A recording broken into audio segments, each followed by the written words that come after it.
Hey, y'all. This is Dr. Carr, the Culture Docent, here to help you navigate and curate the experiences you want to have. So, today's episode is primarily for our small and mid sized business leaders. Everyone can benefit, but I want to talk to y'all specifically. We're following up on our very first episode, which was all about trust and safety, but I am focusing specifically on consumer consent and how that can either help or harm your business. And the reason why I'm singling out the small to mid-sized business folks is because you actually have the most control over your terms and conditions and internal policies and the things that you want to change within your organization.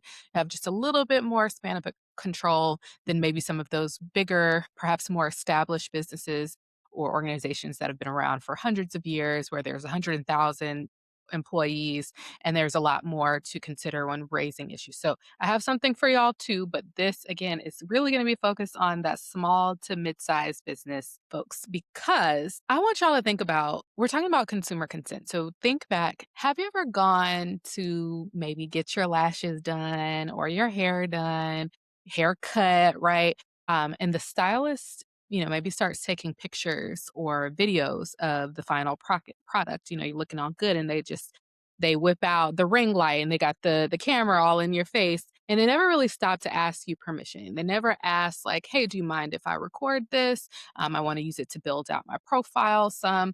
They didn't ask you. They just started recording. Now your face, you got your lashes done, your eyes are all red, all on IG, right?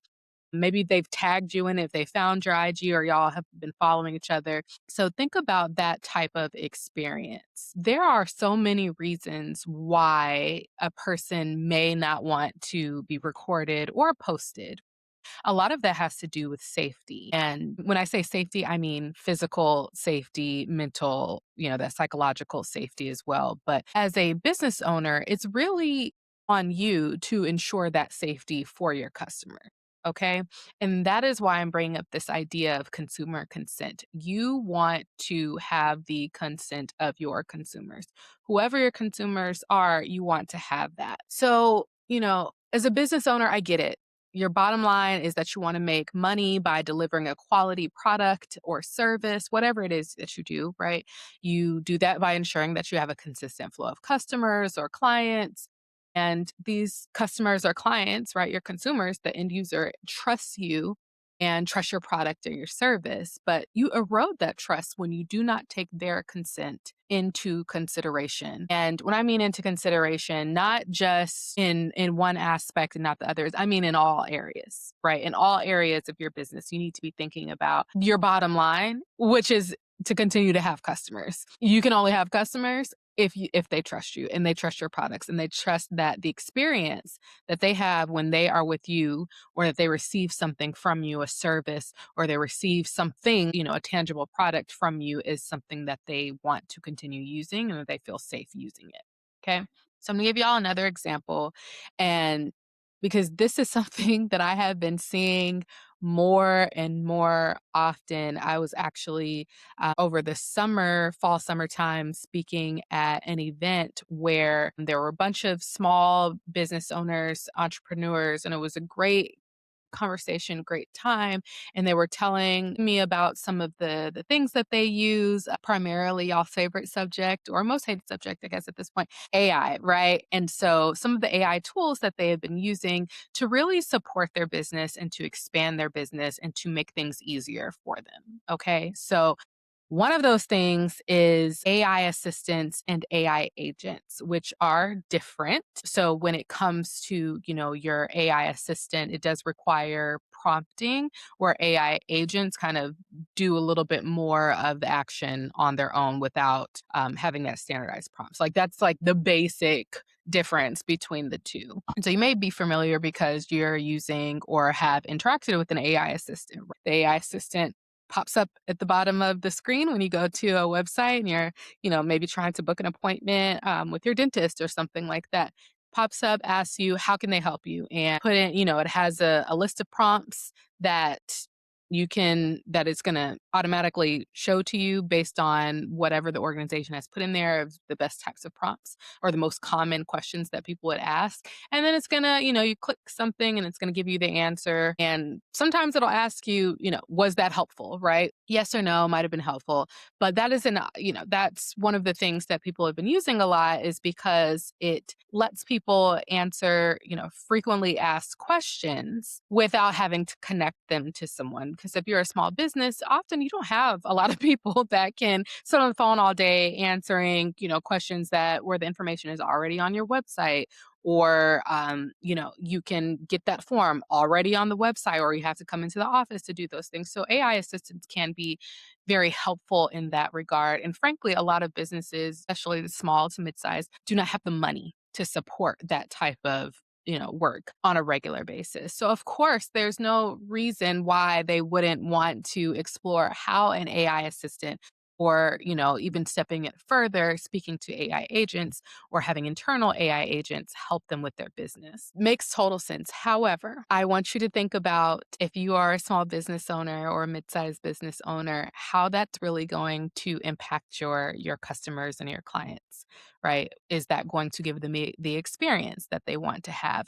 Is their information going to be safe if they are going to the AI agent? Maybe not with the AI assistant, maybe so, right? You're always wanting to think about how their information is being kept. So will that be helpful for them? Is it something that they're going to want to use? Would it be more realistic to have a person? Maybe there are set hours where people can call in. These are something to think about because you want that consent, right? Another aspect of this, which we see a lot, is maybe you're just looking for something to capture notes so you can completely focus on your client's needs and the conversation at hand, right? You're an architect, you have a small architecture firm and that you are trying to get your client to describe the type of building, why they need those particular specs. And it's hard if you're trying to maybe sketch something in real time and really listen and get real time feedback when you're also trying to take notes for later. So of course, you want to record a conversation and now we have that ability to not just, click record, but now there are Gemini and Claude and Copilot and things like that that are going to listen in on your meeting and take those notes and then not only record it but summarize those notes, right? That you can share both within your organization, maybe to other team members who might need that information later on because they weren't present in the meeting, or even for the client, providing a summary so that the client can say, yes, this is exactly what I'm looking for, or no, this is not at all what I said, let's talk some more, or I have a different vision. Whatever the case may be, being able to have something take notes, if you don't have someone to take notes on your behalf, can be extremely helpful. However, but I want y'all to be very clear about those terms and conditions, right? You need to check out the terms and conditions of any tools that you use, period. Actually, let me underscore that. You need to check out the terms and conditions of any tools that you use, whether it's AI or otherwise, okay? It is on you as the business owner. If you are going to use that tool, you need to make sure that the privacy statements, the way that they're using information through that tool, whether they're collecting information, how they're storing that information, you need to make sure that you have an understanding of that so that you can protect your client and your customers' information and protect yourself, right? So it's not you can't say, oh, well, I didn't know that they were going to store your information for 15 years. I didn't know that they were able to sell your information to a website, to third parties, or to, a government agency that you didn't want to have it, right? You can't just say, I didn't know that they were going to do that. That's not acceptable as a business owner because, at best you look careless and at worst you just look like a liar. And there's really no way that you're going to be able to change that perception from your customer's vantage point. It is so much harder to regain the trust of your customer base than to just ensure that you take care to foster it and maintain it along the way. Okay. So some ways that you can do that because, I always here for solutions and not just to say not to do something or what not to do. But here are some things that you can perhaps ask yourself, right? Some 3 questions that you can ask yourself as you're thinking about that consumer consent and you're taking that consumer consent into consideration in everything that you do. So, number one, ask yourself, are my policies aligned to my existing core demographic and my customer base? And how will any changes impact them? Okay. So let's go back to that first kind of example when I was talking about people filming and recording without consent, right? Maybe that makes total sense for you. Again, you're expanding your portfolio. You want to demonstrate, like, hey, I created this amazing dress. She tried it on, or he tried it on, and they loved it. Okay. And I want to post that to my social media because it expands my portfolio. It gives me more visibility. Will this policy impact your customers? If that is a part of your standard practice, is that going to impact your customers adversely? Maybe it's an amazing opportunity for them, right? But you have to consider that. You have to look at what your existing core demographic and customer base really goes after. And how will any changes impact them? So maybe it wasn't a practice at first to record individuals, but you found, based on some courses or certifications that you received of the power of, being able to use social media and building out a portfolio or using it to build out a portfolio, how impactful that is to be able to post on real time the final product, right? That's fine. But pay attention to your demographic and your customers' personas, right? Like what is that group that you're targeting? If it is perhaps, and I'm not stereotyping or it's more of a generalization based on what we have seen, what the research shows. But if it is an older, perhaps like the baby boomer generation, but if you're thinking about an older generation, they often don't want to be recorded in that way, especially without giving prior consent. So you need to be mindful of that. If you have mainly older clients in your salon, you want to be thinking about, if I change my policy that everyone that sits in my chair is now required to allow me to take video because it is going on the website, just keep that in mind. Just keep that in mind, right? Like, is that going to hurt is that going to impact your clients? That's going to be up to you to decide. Maybe ask some folks, right? Think just keeping them in mind, keeping them always in the forefront, because as a business leader, as a business owner, that's what you always want to do in the first place. You always want to keep them, in mind, especially if there's a new technology that you're using. Will it be easy for them to adopt it? Will they want to use it? Will it cause potential harm, right? Is it contributing to like a surveillance type state? Is it going to make it so that when they come in to check in for their appointment, that it takes longer because now you have 8 iPads that they have to check in and scan their cards or scan their ID? Whatever it may be, because there's so many different fields and so many different ways that we're using technology, right? If you're going to implement some changes, be thinking about how that's going to impact your current demographic and then potentially those other users that you may be trying to get at. All right. Number 2, ask yourself, is this change necessary? I want y'all to ensure you have a rationale for any sort of new technology, any sort of practice, process, system. Don't just go changing stuff just to be changing it. I see that way too often where there is just somebody comes in and it's like, oh, yep.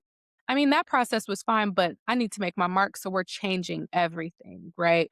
Yes, people used to be able to call and schedule, and now they're going to have to use an online portal through this new company that I think that we should use, right? We see that all the time. We're often left with that when the businesses that we frequent change things without really not only our consent, but it just may not be a preference, right? And so I want you as that leader to be thinking about, what is my rationale for this change? How is it going to maybe be more efficient? How is it going to improve workflows? How is it going to improve employee morale, right? Like, how is it going to support not just my employees, but then my customers? Because you need to be thinking about both, and both of them require some sort of optimal experience if that's the type of business that you want to have, right? One that's extremely successful.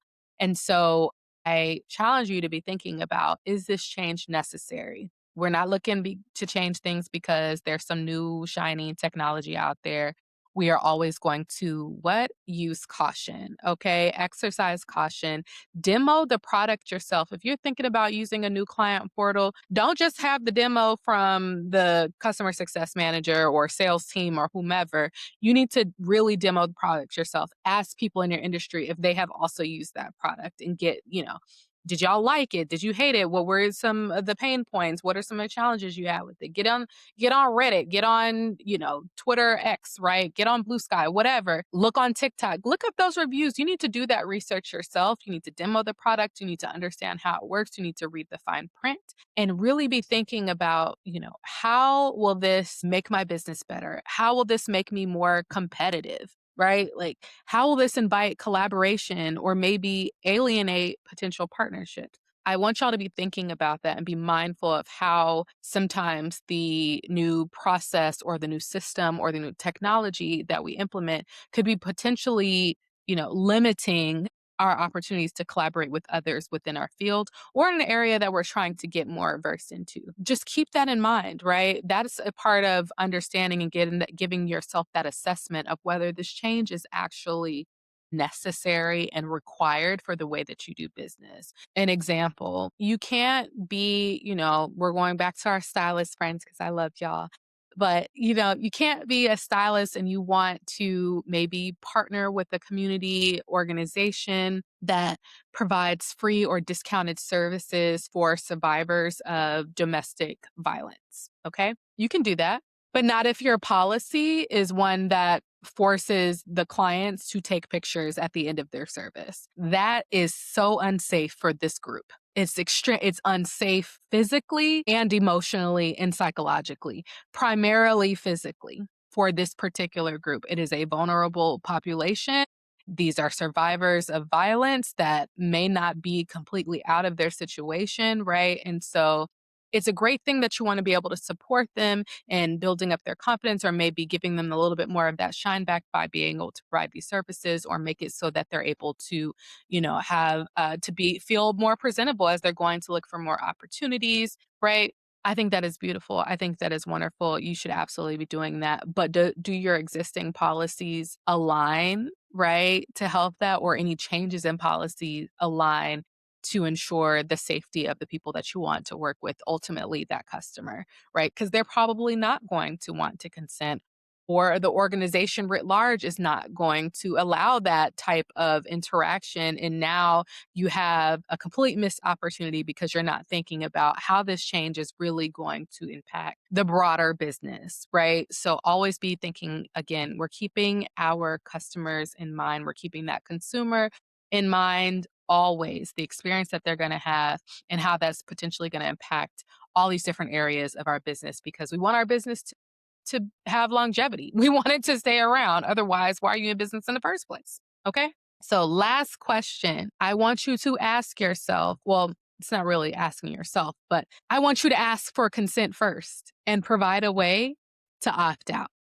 Okay. So if you are asking for consent first, then you're avoiding a lot of these issues down the line. So if you plan to change your policies or your business practices or put in a technology that you weren't using before, if you're like, hey, actually, we're going to switch over to having Copilot provide some AI summaries for us after every client interaction, that we are going to use perhaps just internally, but we want our clients to understand that that is a process that we have.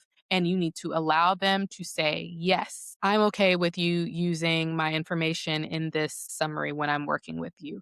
I understand that this information is going to go to X, Y, and Z, right? Here, there, and everywhere. Let them make that decision. And if they're not okay with that, provide a way to opt out. And opting out could be, hey, we'll only take handwritten notes for our client conversations, or opting out could be, actually, this is a practice we feel really strongly about. And so if you are uncomfortable with us using AI to provide these client summaries, we are no longer able to work together and have you as a client. That level, right? These are opposite sides of the spectrum, and there's going to be all of these different levels in between. That's gonna be up to you as the business leader and perhaps, like, the other folks that you work with, because I do believe in employee sentiment around technology implementation, but it's going to be up to you on what you decide on how you're allowing people to opt out and what information that you're being transparent about and visible about, particularly when it comes to sharing people's information. Okay. Because that's going to be the biggest one, especially as we are in this realm of emerging technology that a lot of places are embracing without understanding the technology itself or the impact that it's going to have to their business and their clients and their consumers, right? So be keeping that in mind. Give your customers a choice whether they want to work with you. That is going to build better trust. That's going to build your better brand reputation because even if that one person decides, you know what, that's not for me, we had a great run, I'm going to go elsewhere. If someone else asks their opinion on how they felt with working with you, they're probably going to still be favorable of like, hey, I loved working with them. They went to this new technology that I wasn't feeling, but I would still recommend them, right? You may get 3 new customers. You may lose 5 and gain 10 because they're like, those 10 people are all in on using AI summaries or using AI in every aspect of the business. They love that. They use AI on a regular basis and they want to work with organizations that also use AI, right? So be thinking about that type of consumer choice and how you want to share these changes in order to support the choice of your consumer, okay? Because that transparency, I'm telling you, it changes things. You are ultimately going to be you're the owner, right? It's up to you how you run your business, what kind of clients you have, how long you stay open, right? Like all of these things are in your realm of control because it's your business, but these are some of the things that you need to be thinking about because it changes your reputation and it changes your brand reputation and changes brand reputation is not just for consumers, it's for within your industry as well because it's going to be how others, maybe your competitors or people that want to partner with you, they're also going to get a glimpse of into how you operate. And so being able to provide a way for folks to opt out really supports a strong brand identity and support. And whereas you are a brand that supports your customers. Okay. So, I personally don't want to work with, an organization or folks that, put my written work into any sort of generative AI tools. I've worked with writers as we're trying to submit to speak at a conference or to write, to be published, right? And there are some who are like, yes, I want to put my work into chat. I want to put my work into Grammarly or whatever the tool is to have it reviewed to make more my work more succinct to better convey. I feel like it better conveys the main point. That's totally up to them. But I have to make it clear from my role that that's not something that I support and I do not want my work in there. And so if we're going to work together, right? Then we have to figure out a way for me to be able to opt out of that part. For instance, maybe our final deliverable does not go through that AI process. Or maybe they write theirs and then I write mine and then we combine and maybe we pay an editor, right? That doesn't use AI, something like that. There's all these ways to figure out the solutions. It's going to be up to us to do that. I say all that to say I just want you to be able to ask for consent first, okay?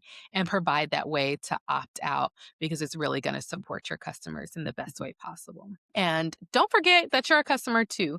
If you've been using a certain software or a system and they make changes that give you pause, do your research. This may mean that you're gonna, you have to change services, which sucks. I completely understand, maybe they're the only provider for this critical product and or you you need it and you can't afford to go anywhere else, right? I completely understand that as well. Just make sure that you're comfortable with the direction that you're going and that you're also as transparent with your employees and your customers about how any changes are going to affect them. And lastly, I will say if you are leading a really big organization like I was talking about in the beginning of the episode, or you're an employee of one, you are not entirely powerless to make changes. You can make suggestions, or at the very least, just start questioning the processes, the technologies, the systems that are in place. Don't just assume that everyone is doing the work to properly vet this new technology or process, okay? sometimes they're not, right? And it's okay for you to ask questions. Maybe they are. Maybe they're really doing their due diligence and they're vetting and they can work. They can show you, yes, we looked into it in all these different ways, and it's going to be, we're comfortable with this level of risk, whatever it is. But it doesn't hurt to ask the question. It doesn't hurt to look for information maybe on the company website to say, like, how is this new technology going to perhaps hurt or harm, or ideally it would be helping, right? Are these diverse populations. You particularly want to keep that in mind for our marginalized communities. So please do not be afraid to raise your hand if you feel like you can't do anything else, if you're not in a place to make recommendations. At the very least, be asking those questions. Okay. All right, y'all. So for carte blanche, we are keeping it very simple. I am going to be sharing Black History facts with you because it is February, which means it is Black History Month here in the US. And it is also American Heart Month or Heart Health Month. That name changes depending on where you are regionally, but American Heart Month, right? So we are going to learn just. Actually, you are going to do the work because I'm going to be sending you off to learn more. But Daniel Hale Williams, that's who we're talking about today. Daniel Hale Williams was born on January 8, 1856, okay, prior to slavery being abolished. He was a Black American surgeon who founded Provident Hospital in 1891, which was the first non segregated hospital in the United States, okay? And what is he known for? He is known for being the first person to successfully perform an open heart surgery. Okay. A Black man did that. All right, y'all. So go read up about Dr. Williams and be sure to actually check out our new series on which is called Running Out of Time: Why Black Hearts Are Failing Sooner. This is going to be hosted by KMOB 1003 Global Media's very own president and CEO Pamela Nichols. Featured guests for the series include Dr. Anthony Fletcher, who is an interventional cardiologist and president of the Association of Black Cardiologists, and Dr. Sandra B. Nichols, who is the founder and CEO of the Samaritan Health Project, a former health commissioner and national physician executive, and a heart transplant survivor herself. So that is going to be dropping every Wednesday in February. You do not want to miss that very important series. See how we can help each other and ensure that we are taking care of ourselves while because we're facing so many things. We talked about before how stress really impacts our health and not acknowledging that. So make sure you check out Running Out of Time: Why Black Hearts Are Failing Sooner during this month. And you will see me very soon, and continue to watch this space because I have a very, very big announcement coming up on my next episode. Until then, see you Tuesday for more empowering conversations that lead to empowered experiences. Bye, y'all.